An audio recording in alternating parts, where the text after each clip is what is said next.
All right, so do you want to get paid for your writing? In this video today, I'm going to share with you 8 article writing sites that you can get paid, probably up to $1,000 or so, or maybe even more. Each site varies in what they will offer writers, and sometimes you can even pick and choose. So this will be interesting to see what's happening. Okay, so let's look at the first one. The first one is Copy Hackers. They are a reputable brand. And just to let you know, most of these sites that you can get paid to write are from reputable brands or well-known magazines, so that, you are assured that they will pay you. Not all of them, but most of them are. So I do my best to try to give you the best sites that pay writers. Okay. So the first one is Copy Hackers. Joanna Wiebe is one of the owners of Copy Hackers. She's well-known in copywriting, and she has opened her blog to guest contributors. And these are the things that she wants to ensure that you follow the directions that are clearly described on this page, which is at the bottom here. And as of February 2020, they do pay between $300 to $1,000 USD American dollars for every accepted completed post at the editor's discretion. That's more than you'll find anywhere, they claim, and it's decent compensation. And you need to choose a topic that you know a lot about. You need to work on the headline. You need to juxtapose 2 things, and then you need to send your pitch to their content strategist. All right. And there's more information here, but this is a great guest posting site that pays for writers, because most of the content on here is copywriting,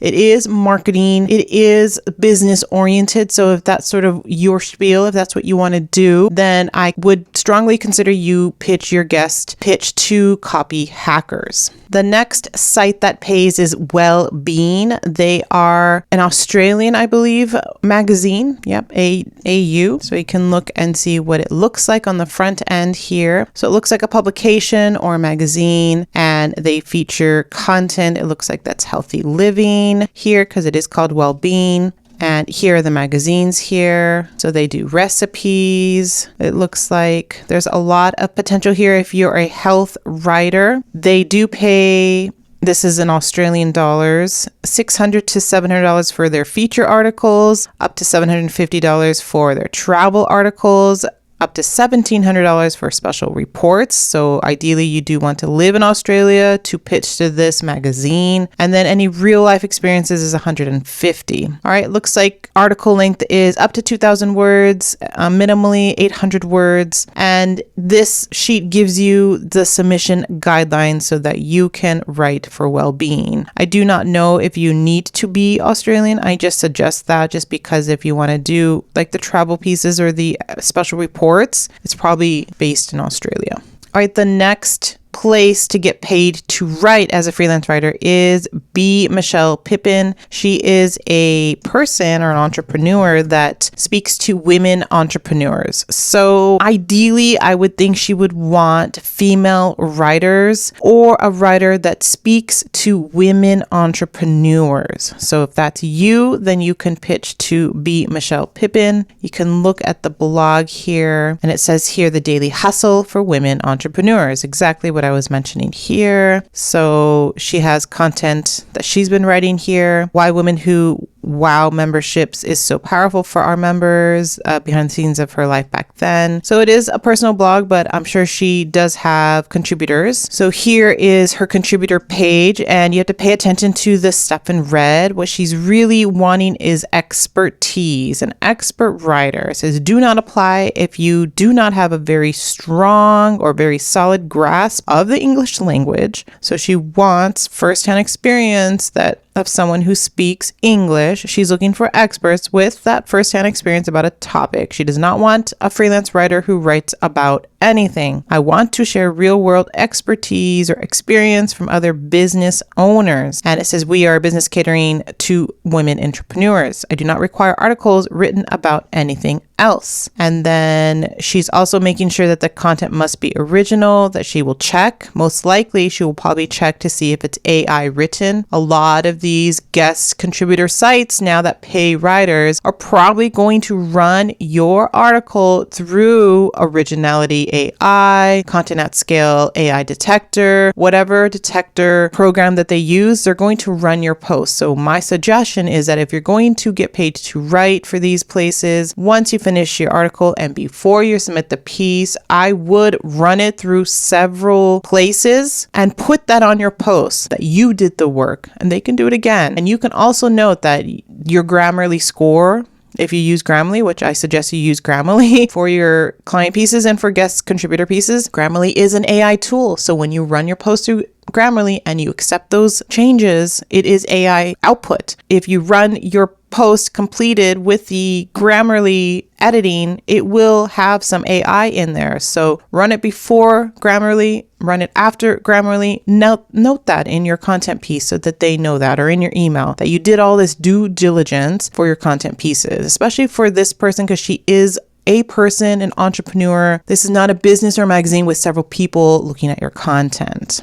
Okay, so just be aware of that. And she does pay $50 to $150 through PayPal, and it's through the following month. So she tells you what that means. The next place is eCommerce Insiders, right? The content is kind of small on this page. I'll just increase it so we can all see it. Looks like they do marketing here. So they talk about SEO, email, content marketing, affiliate programs. They do merchant design here. They do operations and fulfillment like sales tech, logistics, retailer spotlight, water cooler, and there's nothing here, but looks like those are the topics for e-commerce. Make sure you read the guidelines they say fully. I'm not going to read it to you, so just look here that the query is through their contact us form. This is the payment. So as low as 75 and as high as 150 for articles that are 600 words or more.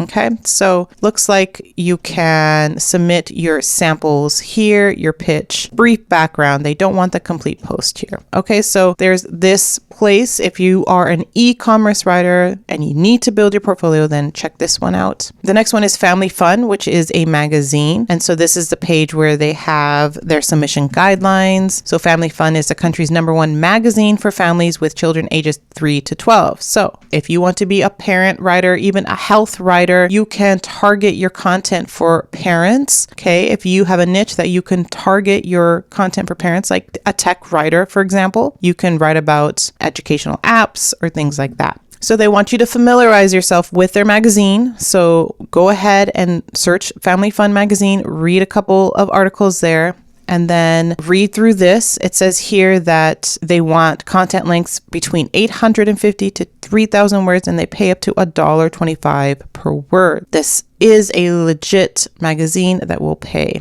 Okay, so I would definitely read this, pitch your idea, and see if you can get a response. If you don't get a response, I wouldn't submit, like I said, your full post. I don't think they want that. Okay, the next article writing site that pays writers is Listverse. You can get paid $100. They do want you to read this update here. So even though it says they pay $100, they may not. Like I said, this is quite old. It's from 2022. So just be aware of that. I would definitely find them on X or Twitter. I would ask if they still accept contributors and things like that and submissions. All right. But if you are a comedic writer, if you are entertainment news type of writer, then this could be a site for you to guest post on, get paid, and build your portfolio. The next one is Reader's Digest. This is specific to Asia here, but they do pay in US dollars. There are different types of submissions that they want from you. They either want something that is your story, something under kindness of strangers, anecdotes or jokes, your deepest wish, smart animals, things like that. So it looks like the prices vary between $50 and $250. So you can take a look at that and see if this is something that you want to write for Reader's Digest. The next one is SitePoint. So SitePoint, this is sort of the page that they have here. It is old in Google. I think they haven't updated it for quite some time. So